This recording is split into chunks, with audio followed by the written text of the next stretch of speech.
Thank you. आज world की one of the finest universities के दीक्षांत समारोह में शामिल होने पर मैं खुद को गौरवान्वित महसूस कर रहा हूं। मैं आपको एक सच बता दूं, मैं कभी किसी कॉलेज से पास नहीं हुआ और आज पहली बार मैं किसी कॉलेज ग्रेजुएशन सेरेमनी के इतना करीब पहुंचा हूं। आज मैं आपको अपने जीवन की 3 कहानियां सुनाना चाहूंगा। ज्यादा कुछ नहीं, बस 3 कहानियां। मेरी पहली कहानी डॉट्स कनेक्ट करने के बारे में है। रीड कॉलेज में दाखिला लेने के 6 महीने के अंदर ही मैंने पढ़ाई छोड़ दी, पर मैं उसके 18 महीने बाद तक वहां किसी तरह आता जाता रहा। तो सवाल उठता है कि मैंने कॉलेज क्यों छोड़ा। एक्चुअली इसकी शुरुआत मेरे जन्म से पहले की है। मेरी बायोलॉजिकल मदर एक यंग अनमैरिड ग्रेजुएट स्टूडेंट थी और वह मुझे किसी और को एडॉप्शन के लिए देना चाहती थी, पर उनकी एक ख्वाहिश थी। उनकी ख्वाहिश थी कि कोई कॉलेज ग्रेजुएट ही मुझे अडॉप्ट करे। सब कुछ बिल्कुल सेट था और मैं एक वकील और उसकी वाइफ के द्वारा अडॉप्ट किया जाने वाला था कि अचानक मुझे देखकर उस कपल ने अपना विचार बदल दिया और डिसाइड किया कि उन्हें लड़का नहीं लड़की चाहिए। इसलिए तब आधी रात को मेरे पेरेंट्स, जो तब वेटिंग लिस्ट में थे, उन्हें कॉल करके बोला गया कि हमारे पास एक बेबी बॉय है, क्या आप उसे गोद लेना चाहेंगे? और उन्होंने झट से हां कर दी। पर बाद में मेरी बायोलॉजिकल मदर को पता चला कि मेरी मां ग्रेजुएट नहीं है और पिता तो हाई स्कूल पास भी नहीं है। इसलिए उन्होंने एडॉप्शन पेपर साइन करने से मना कर दिया। पर कुछ महीनों बाद मेरे होने वाले पेरेंट्स के मुझे कॉलेज भेजने के प्रॉमिस के बाद वो मान गई। तो मेरी जिंदगी की शुरुआत कुछ इस तरह हुई और 17 साल बाद मैं कॉलेज गया। पर गलती से मैंने स्टैनफोर्ड जितना ही महंगा कॉलेज चुन लिया। मेरे वर्किंग क्लास पेरेंट्स की सारी जमा पूंजी मेरी पढ़ाई में जाने लगी। 6 महीने बाद मुझे इस पढ़ाई में कोई वैल्यू नहीं दिखी।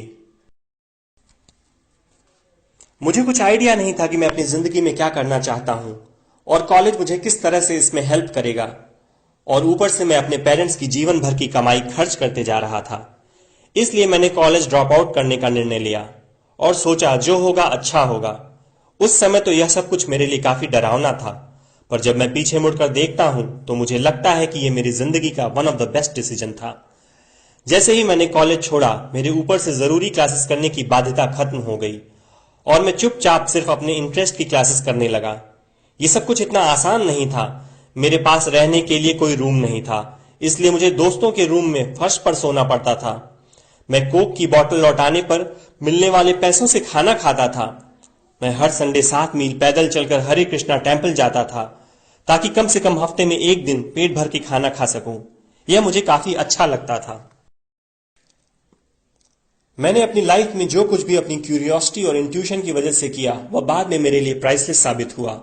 Let me give an example. उस समय रीड कॉलेज शायद दुनिया की सबसे अच्छी जगह थी जहां कैलीग्राफी सिखाई जाती थी। पूरे कैंपस में हर एक पोस्टर, हर एक लेबल बड़ी खूबसूरती से हाथों से कैलीग्राफ किया होता था। चूंकि मैं कॉलेज से ड्रॉप आउट कर चुका था, इसलिए मुझे नॉर्मल क्लासेस करने की कोई जरूरत नहीं थी।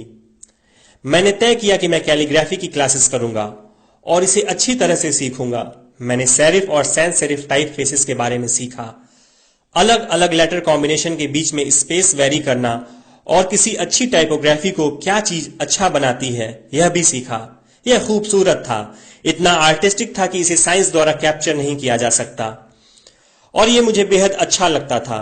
उस समय जरा सी भी उम्मीद नहीं थी कि मैं इन चीजों का यूज कभी अपनी लाइफ में करूंगा। लेकिन जब 10 साल बाद हम अपना पहला मैकिन्टॉश कंप्यूटर बना रहे थे, तब मैंने इसे मैक में डिजाइन कर दिया और मैक खूबसूरत टाइपोग्राफी युक्त दुनिया का पहला कंप्यूटर बन गया।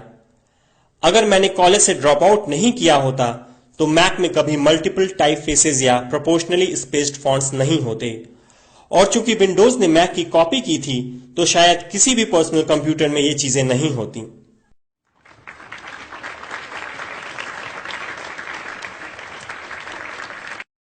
अगर मैंने ड्रॉप आउट नहीं किया होता तो कभी कैलीग्राफी की वो क्लासेस नहीं कर पाता और फिर शायद पर्सनल कंप्यूटर्स में जो फॉन्ट्स होते हैं वो होते ही नहीं। ऑफ कोर्स जब मैं कॉलेज में था तब भविष्य में देखकर इन डॉट्स को कनेक्ट करना इम्पॉसिबल था, लेकिन 10 साल बाद जब मैं पीछे मुड़कर देखता हूं तो सब कुछ बिल्कुल साफ नजर आता है। आप कभी भी फ्यूचर में झांककर डॉट्स कनेक्ट नहीं कर सकते, आप सिर्फ पास्ट देखकर ही डॉट्स कनेक्ट कर सकते हैं। इसलिए आपको यकीन करना होगा कि अभी जो हो रहा है वह आगे चलकर किसी न किसी तरह आपके फ्यूचर से कनेक्ट हो जाएगा। आपको किसी न किसी चीज में विश्वास करना ही होगा, अपने गट्स में, अपनी डेस्टिनी में, अपनी जिंदगी या फिर अपने कर्म में किसी न किसी चीज में विश्वास करना ही होगा, क्योंकि इस बात में बिलीव करना कि आगे चलकर डॉट्स कनेक्ट होंगे आपको अपने दिल की आवाज सुनने की हिम्मत देगा, तब भी जब आप बिल्कुल अलग रास्ते पर चल रहे होंगे। And that will make the difference. मेरी दूसरी कहानी लव और लॉस के बारे में है। मैं जिस चीज को चाहता था वह मुझे जल्दी ही मिल गई। वोज और मैंने अपने पेरेंट्स के गैराज से एप्पल शुरू की। तब मैं 20 साल का था। हमने बहुत मेहनत की और 10 साल में एप्पल 2 लोगों से बढ़कर $2 बिलियन और 4000 लोगों की कंपनी हो गई।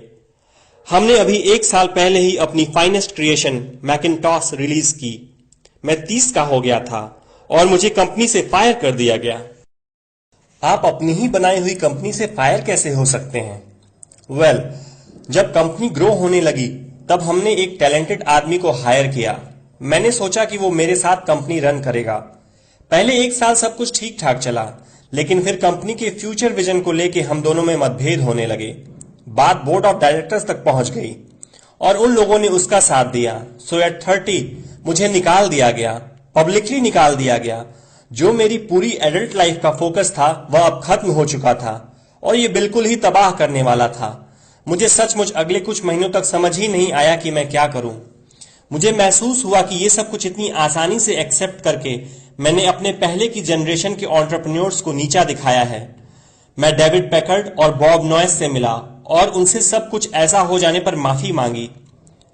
मैं एक बहुत बड़ा पब्लिक फेलियर था।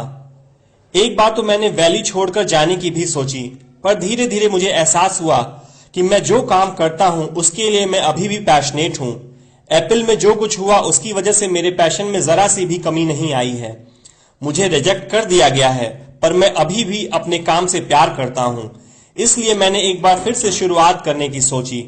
मैंने तब नहीं सोचा, पर अब मुझे लगता है कि एप्पल से फायर किए जाने से अच्छी चीज मेरे साथ हो ही नहीं सकती थी। सक्सेसफुल होने का बोझ अब बिगनर होने के हल्केपन में बदल चुका था। मैं एक बार फिर खुद को बहुत फ्री महसूस कर रहा था। इस फ्रीडम की वजह से मैं अपनी लाइफ की सबसे क्रिएटिव फेज में आ पाया। अगले 5 सालों में मैंने एक कंपनी नेक्स्ट और एक दूसरी कंपनी पिक्सर स्टार्ट की और इसी दौरान मेरी मुलाकात एक बहुत ही अमेजिंग लेडी से हुई जो आगे चलकर मेरी वाइफ बनी। पिक्सर ने दुनिया की पहली computer animated movie toy story बनाई और इस वक्त यह दुनिया का सबसे सफल एनिमेशन स्टूडियो है।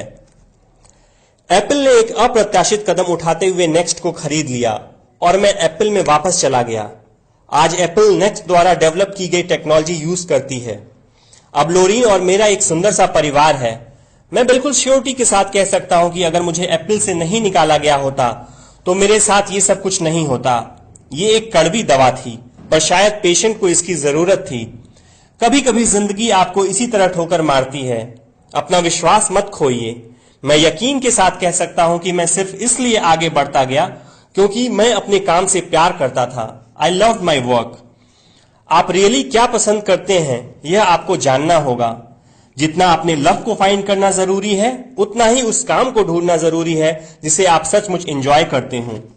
आपका काम आपकी जिंदगी का एक बड़ा हिस्सा होगा और ट्रूली सेटिस्फाइड होने का एक ही तरीका है कि आप वो करें जिसे आप सचमुच एक बड़ा काम समझते हो। और बड़ा काम करने का एक ही तरीका है कि आप वो करें जो करना आप एंजॉय करते हो। यदि आपको अभी तक वो काम नहीं मिला है तो आप रुकिए मत, उसे खोजते रहिए। जैसा कि दिल से जुड़ी हर चीज में होता है, वो जब आपको मिलेगा तब आपको पता चल जाएगा।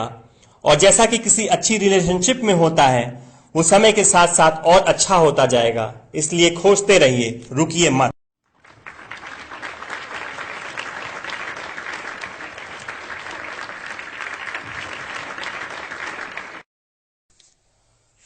मेरी तीसरी कहानी डेथ के बारे में है। जब मैं 17 साल का था तो मैंने एक कोट पढ़ा था जो कुछ इस तरह था, यदि आप हर रोज ऐसे जिएं जैसे कि ये आपकी जिंदगी का आखिरी दिन है तो आप किसी न किसी दिन सही साबित हो जाएंगे। इसने मेरे दिमाग पे एक इंप्रेशन बना दी और तब से पिछले 33 सालों से मैंने हर सुबह उठकर शीशे में देखा है और खुद से एक सवाल किया है, अगर ये मेरी जिंदगी का आखिरी दिन होता तो क्या मैं आज वो करता जो मैं करने वाला हूं? और जब भी लगातार कई दिनों तक जवाब नहीं होता है, मैं समझ जाता हूं कि कुछ बदलने की जरूरत है। इस बात को याद रखना कि मैं बहुत जल्द मर जाऊंगा मुझे अपनी लाइफ के बड़े डिसीजंस लेने में सबसे ज्यादा मदद करता है, क्योंकि जब एक बार डेथ के बारे में सोचता हूं तब सारी एक्सपेक्टेशंस, सारा प्राइड, फेल होने का डर, सब कुछ गायब हो जाता है और सिर्फ वही बचता है जो वाकई जरूरी है। इस बात को याद रखना कि एक दिन मरना है किसी चीज को खोने के डर को दूर करने का सबसे अच्छा तरीका है। आप पहले से ही नेकेड हैं, ऐसा कोई रीजन नहीं कि आप अपने दिल की ना सुने। करीब 1 साल पहले मुझे पता चला कि मुझे कैंसर है। सुबह 7:30 बजे मेरा स्कैन हुआ जिसमें साफ साफ दिख रहा था कि मेरे पैंक्रियाज में ट्यूमर है। मुझे तो पता भी नहीं था कि पैंक्रियाज होते क्या हैं। डॉक्टर ने लगभग यकीन के साथ बताया कि मुझे एक ऐसा कैंसर है जिसका इलाज संभव नहीं है और अब मैं बस 3 से 6 महीने का मेहमान हूं। डॉक्टर ने सलाह दी कि मैं घर जाऊं और अपनी सारी चीजें व्यवस्थित कर लूं, जिसका इनडायरेक्ट मतलब होता है कि आप मरने की तैयारी कर लीजिए। इसका मतलब कि आप कोशिश करिए कि आप अपने बच्चों से जो बातें अगले 10 साल में करते वे अगले कुछ महीनों में कर लीजिए। इसका यह मतलब होता है कि आप सब कुछ व्यवस्थित कर लीजिए ताकि आपके बाद आपकी फैमिली को कम से कम परेशानी हो। इसका यह मतलब होता है कि आप सबको गुड बाय कर दीजिए। मैंने इस डायग्नोसिस के साथ पूरा दिन बिता दिया। फिर शाम को मेरी बायोप्सी हुई, जहां मेरे गले के रास्ते पेट से होते हुए मेरे इंटेस्टाइन में एक एंडोस्कोप डाला गया और एक सुई से ट्यूमर से कुछ सेल्स निकाले गए। मैं तो बेहोश था, पर मेरी वाइफ जो वहां मौजूद थी उसने बताया कि जब डॉक्टर ने माइक्रोस्कोप से मेरे सेल्स देखे तो वह रो पड़ा। दरअसल सेल्स देखकर डॉक्टर समझ गया कि मुझे एक बहुत ही दुर्लभ प्रकार का पैंक्रियाटिक कैंसर है जो सर्जरी से ठीक हो सकता है। मेरी सर्जरी हुई और सौभाग्य से अब मैं ठीक हूं। मौत के इतना करीब मैं इससे पहले कभी नहीं पहुंचा और उम्मीद करता हूं कि अगले कुछ दशकों तक पहुंचूं भी नहीं। ये सब देखने के बाद मैं और भी विश्वास के साथ कह सकता हूं कि डेथ एक यूजफुल बट इंटेलेक्चुअल कॉन्सेप्ट है। कोई मरना नहीं चाहता है, यहां तक कि जो लोग स्वर्ग जाना चाहते हैं वो भी। फिर भी मौत वो मंजिल है जिसे हम सब शेयर करते हैं। आज तक इससे कोई बचा नहीं है और ऐसा ही होना चाहिए, क्योंकि शायद मौत ही इस जिंदगी का सबसे बड़ा आविष्कार है। ये जिंदगी को बदलती है, पुराने को हटाकर नए का रास्ता खोलती है और इस समय नए आप हैं, पर ज्यादा नहीं, कुछ ही दिनों में आप भी पुराने हो जाएंगे और रास्ते से साफ हो जाएंगे। इतना ड्रामेटिक होने के लिए मैं माफी चाहता हूं, पर यह सच है। आपका समय सीमित है, इसलिए इसे किसी और की जिंदगी जीकर व्यर्थ मत कीजिए। बेकार की सोच में मत फंसिए। अपनी जिंदगी को दूसरों के हिसाब से मत चलाइए। औरों के विचारों के शोर में अपने अंदर की आवाज को, अपने इंट्यूशन को मत डूबने दीजिए।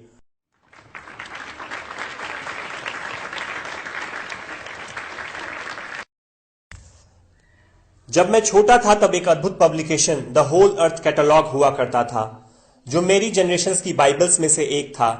इसे स्टुअर्ट ब्रांड नाम के एक व्यक्ति, जो यहां मेलॉन पार्क से ज्यादा दूर नहीं रहता था, ने बनाया था और इसने इसे अपना पोएटिक टच देके बड़ा ही जीवंत बना दिया था। ये 60 के दशक की बात है, जब कंप्यूटर और डेस्कटॉप पब्लिशिंग नहीं हुआ करती थी। पूरा कैटलॉग टाइपराइटर्स, सीजर्स और पोलराइड कैमरास की मदद से बनाया जाता था। वो कुछ ऐसा था मानो गूगल को एक बुक के फॉर्म में कर दिया गया हो, वो भी गूगल के आने के 35 साल पहले। वह एक आदर्श था, अच्छे टूल्स और महान विचारों से भरा हुआ था। स्टुअर्ट और उनकी टीम ने द होल अर्थ कैटलॉग के कई इश्यूज निकाले और अंत में एक फाइनल इश्यू निकाला। ये 70 के दशक का मध्य था और तब मैं आपके जितना था। फाइनल इश्यू के बैक कवर पे प्रातः काल की किसी सड़क का एक दृश्य था। वो कुछ ऐसी सड़क थी जिसपे आप एडवेंचरस हो तो किसी से लिफ्ट मांगना चाहेंगे, और इस पिक्चर के नीचे लिखा था, स्टे हंग्री, स्टे फुलिश। ये उनका फेयरवेल मैसेज था जब उन्होंने साइन ऑफ किया, स्टे हंग्री, स्टे फुलिश। और मैंने अपने लिए हमेशा यही विश किया है। और अब जब आप लोग यहां से ग्रेजुएट हो रहे हैं तो मैं आपके लिए भी यही विश करता हूं, stay hungry, stay foolish. Thank you all very much.